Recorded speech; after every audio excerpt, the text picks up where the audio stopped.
యెహోవా నాకు ఇచ్చిన పిల్లలను సీయోను కొండ మీద నివసించు సైన్యములకు అధిపతి యెహోవా వలన సూచనలుగాను మహాకార్యములుగాను ఇశ్రాయేలు మధ్య ఉన్నాము అన్నాడు. చూడండి, ఎఫెసీయులకు రాసిన పత్రికలో గమనించినట్లయితే 2వ అధ్యాయం, ఒకప్పుడు మనం దేవునికి దూరస్తులం ఉంటుంది. 12వ వచనం,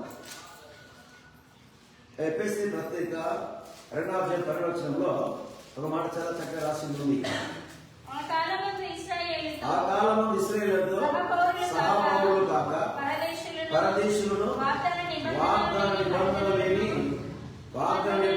పరదేశులను పరజనులను నిరీక్షణ వారమైనగా లోకమందు ఒకప్పుడు మనం కూడా దేవుడు లేని వారి ఉంటివి, క్రీస్తుకు దూరాస్తులైనవి మీరు జ్ఞాపకం చేసుకుని అయినను మూడు దూరాస్తులైన మీకును ఇప్పుడు క్రీస్తు చేస్తున్నందు క్రీస్తు రక్తం వలన సమీపాస్తులై ఉన్నారు. సమీపాస్తులు దగ్గరగా ఉన్నారు.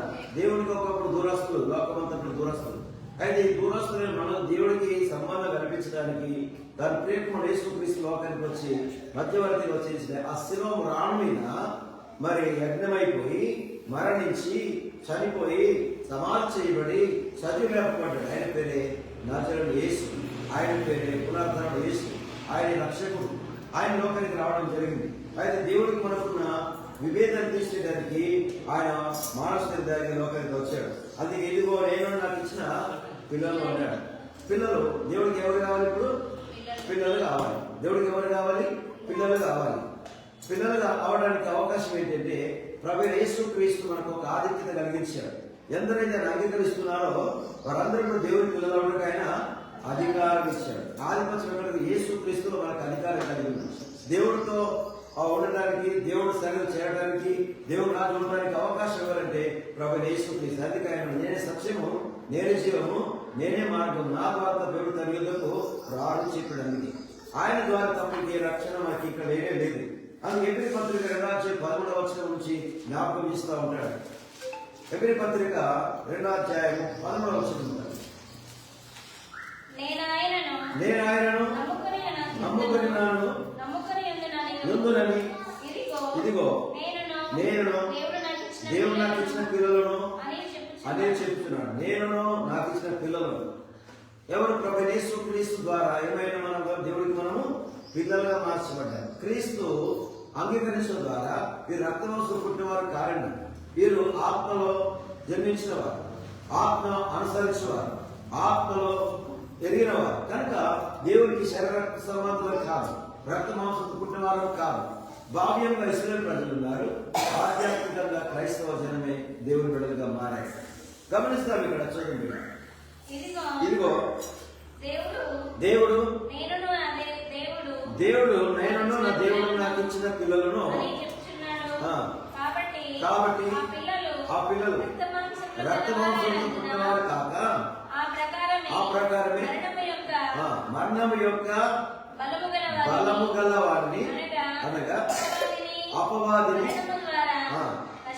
నశింపజేయ. ఏం చేశాడు? ప్రతి మానవాళికి ఏ భయం ఉంది చెప్పాలి? ఇప్పుడు మరణ భయం. పేదరిక భయం లేదు, ఏ భయం లేదు మనిషికి. కానీ భయం అంటే మరణ భయం ప్రతి మనిషికి తప్పదు. ఈ మరణ భయం నుంచి తప్పించు వారు ఎవరిని చూస్తుంటే ఇంకెవరికి సాధ్యం లేదు. ఎవరికి? యేసుక్రీస్తు ద్వారానే ఇది సాధ్యపడుతుంది.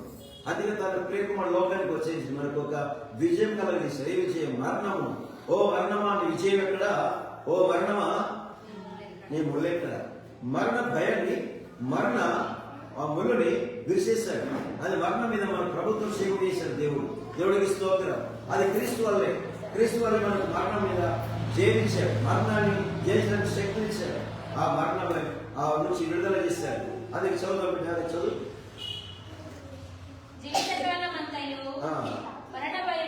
మరణ భయం చేత ఎక్కడో మరణ భయం చేత ప్రజలంతా ఎక్కడ ఉన్నారట? దాస్యమునందున్నారు. మరణ భయం చేత బిక్కులు ఉన్నారు. వీరు ఎక్కడ ఉన్నారు? మరణ ఛాయలో ఉన్న వారికి మరణ ఛాయలో ఉన్నారు. యెషయా గ్రంథము 9వ అధ్యాయము మరి 2వ వచనం నుంచి జ్ఞాపకం చేస్తూ ఉంటాడు. మరణ ఛాయలో ఉన్నారు అందరూ కూడా. చీకటిలో నడుచు జనులు గొప్ప వెలుగును చూస్తున్నారు. మరణ ఛాయ గల దేశ నివాసులు మీద వెలుగు వెలుగు ప్రకాశించను. నువ్వు జనం విస్తరింపజేసి ఉన్నావు కనుక వారి సంతోషము ఆమేన్ సంతోషమును వృద్ధిపరచుచున్నావు. ఎవరు యేసయ్య జన్మిస్తే సంతోషంతో ఇప్పుడు సంతోషం. ఎందుకని ఎలాగో శిశు పుట్టెను, మన కుమారుడు అనుగ్రహించబడను, ఆయన ఆశ్చర్యకరుడు, ఆలోచనకర్త, నిత్యులకు తండ్రి, భగవంతుడు దేవుడు, సమాధానానికి అధిపతి. అతడు అధిపతి, సమాధానానికి అధిపతి. లోకంలో ఎక్కడ సమాధానం యేసయ్య ఉంటుంది. ప్రైజ్ ది లార్డ్, హల్లెలూయా. ఆ దేశంలో ఏ ప్రాంతంలో ఏ కుటుంబానికి ఏం దొరకదు, సమాధానము కనిపించదు. కానీ ప్రభు యేసుక్రీస్తు ద్వారా దొరికింది ఏంటంటే సంతోషం, సమాధానం. ఈ సంతోషం సమాధానము నీకు కావాలంటే ప్రభు యేసుక్రీస్తు ఈ రోజు ఒకవేళ దూరంగా ఉంటే ప్రభుని అంగీకరించవలసిందిగా, తెలుసుకోవాల్సిందిగా మరోసారి జ్ఞాపకం. వేరే మన శిశు పుట్టేను, మనకు కుమారుడు తీర్చబడేను, అతడు ఆశ్చర్యకరుడు. ఆయన ఏమన్నా తన మీద రాజ్యభారం ఉంది, రాజ్యభారం ఉంది. ఇదిగో ఇతడే లోక పాపం మోసుకుపోయి దేవుని గొర్రెపిల్ల అతనికి పేరు. లోక పాపం మోసుకుపోయి దేవుని గొర్రెపిల్ల అతనికి పేరు. అందుకే ఆయన లోక భారం అంతా అతని మీద ఉంది. లోక భారం అంతా మోసుకెళ్తున్నాడు. మన పాప శాపమన్నీ కూడా ఆయన మన కొరకు వహించాడు, భరించాడు. అందుకే దేవుడుగా మన మానవ శరీరానికి వచ్చాడు. ఎలా వచ్చాడు చూస్తే ఆ ధనవంతుడికి మన కొరకు దరిద్రుడయ్యాడు. దరిద్ర మనలను ధనవంతుడు చేయడానికి వచ్చాడు. అందుకే ఆయన ఇదిగో నేను నా పిల్లలు అంటాడు. ఇక్కడ చూడండి, గమనించినట్లయితే యేసు ప్రభు యొక్క పిల్లలుగా అవడానికి అవకాశం ఇచ్చాడు. ఈ సమయంలో సందర్భాల్లో ఒక దేవుడి దూరంగా ఉంటే ఈ శుభవచన విన్న తర్వాత ప్రభుని అంగీకరించవలసిందిగా జ్ఞాపకం చేస్తా ఉన్నాడు. చూడండి, ఒక సందర్భాల్లో ఒక సమరయ స్త్రీ ఉంది. వేగంగా స్త్రీ కనబడుతుంది. అంటే సమరయ స్త్రీ 4వ అధ్యాయంలో హాస్పిటల్ కనబడుతూ ఉంటుంది. ఆమె నేటికి వచ్చేది 12 గంటల సందర్భాల్లో సమయాల్లో ఒంటరి వచ్చినప్పుడు అక్కడ వెళ్తా ఉన్నాడు. శిష్యులు ఆహారం తీసుకురావడానికి ఊర్లోకి వెళ్ళాడు. అప్పుడు సమర్శిస్తున్నప్పుడు ఆ బావి లోతు విని నీళ్ళు ఎలా తాగుతూ అన్నారు. నేను అడిగి మీరు ఎవరు అడుగుతున్నారో అడిగితే నువ్వే నాకు దావటికి నేను అడుగుతామని చెప్పాడు ప్రభు. అది ఎలా ఎంత దూరం ఎంత రావాలి, ఎంత ప్రయాణం ఎంత చేయాలని చెప్పేసి అంది. లేలే ఇప్పుడు నన్ను అడిగితే నేను నువ్వు భర్తను తీసుకొచ్చుకున్నప్పుడు ఆమెకు 5 పెళ్లి ఇప్పుడు పెళ్లి లేడని చెప్పింది. నిజంగానే పెళ్లి లేడు. క్రీస్తు ధరించుకున్న వారు మరి కలిగి ఉన్నవారు.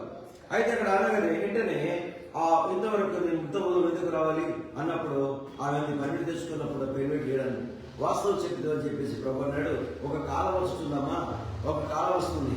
ఆ నాలుగు ఆత్మతోనూ సత్యంతో నాలుగిస్తున్న యోగ స్వార్థ 4 నాలుగు జ్ఞాపకం తీసుకోవాలి. ఒక కాలం వస్తున్నది. ఆ కాలం ఈ పర్వతం దర్శనమైనను తండ్రిని ఆరాధింతురు, నా మాట నమ్మము. మీరు తెలియని దానిని ఆరాధించువారు, మేము తెలిసిన దానిని ఆరాధిస్తున్నాం. రక్షణ యుగంలో వచ్చారు. అయితే యథార్థంగా ఆరాధించువారు ఆత్మతోను సత్యముతోను తండ్రిని ఆరాధించగలరు. తండ్రిని ఆరాధించి ఆత్మతో సత్యముతో దేవుని ఆరాధన ఉదయకాల సమయంలో ఈ సందర్భాల్లో దేవుని ఆరాధించడానికి మంచి అవకాశం దేవుడు చేయండి. కనుక గమనించిన తండ్రితో కుమారుడుకున్న సత్సంబంధం ఏంటంటే యోహాను సువార్త 17వ అధ్యాయం అంటాడు, తండ్రి లోకం పుట్టక మునుపు ఏమయమైతుందో ఆ మహిమను నేను ఈ లోకానికి ఇంతవాడికి పంపించాను. అయితే ఈ లోకంలో మనకి ఏమిచ్చిపోయాడు? మహిమని ఇచ్చిపోయాడు. ఆ మహిమ స్వరూపమైన ప్రభుని మనము ఆత్మతో సత్యంతో ఆరాధిస్తా ఉన్నాం. తన కుమారుని ఎవరితో మాట్లాడు, తండ్రి నేను ఆ మహిమ ఇచ్చి నీ దగ్గరకు వస్తున్నాను, నాకు ముందే మహిమ నామాకు మహిమతో మహిమపరచని తండ్రి కుమారుడికి సత్సంబంధం కలిగి మాట్లాడుతూ ఉన్నారు. అదేవిధంగా ఎందరైతే అంగీకరించారో నీ వాక్యం నమ్మారో ఆ వాక్యం నా ప్రతి ఒక్కరికి ఆ మహిమనిచ్చేసిన అంటాడు. వాక్యమైన దేవుడు మొదటి ఉంది. వాక్యము ఎక్కడ ఉంది? ఆది వాక్యం ఉండను, వాక్యం దేవుని ఉండను, వాక్యమే దేవుడే. ఆ దేవుడు ఎలా వచ్చిన లోకానికి? కృప సత్య సంపూర్ణుడుగా మానవ లోకానికి వచ్చాడు యేసు. అందుకే ఆయన ఈ లోకానికి వచ్చి ఆ మహిమ ఇవ్వడానికి లోకానికి వచ్చాడు. అయితే లోకం పుట్టిన ఏ మహిమ ఉంది? ఆ మహిమ నన్ను మహిమపరచమంటాడు. చూడండి, గమనించినట్లయితే బైబిల్ గ్రంథంలో యోహాను రాసిన మొదటి పత్రిక 3వ అధ్యాయం 3వ వచనంలో చాలా చక్కగా రాసి ఉందండి. గమనించారు.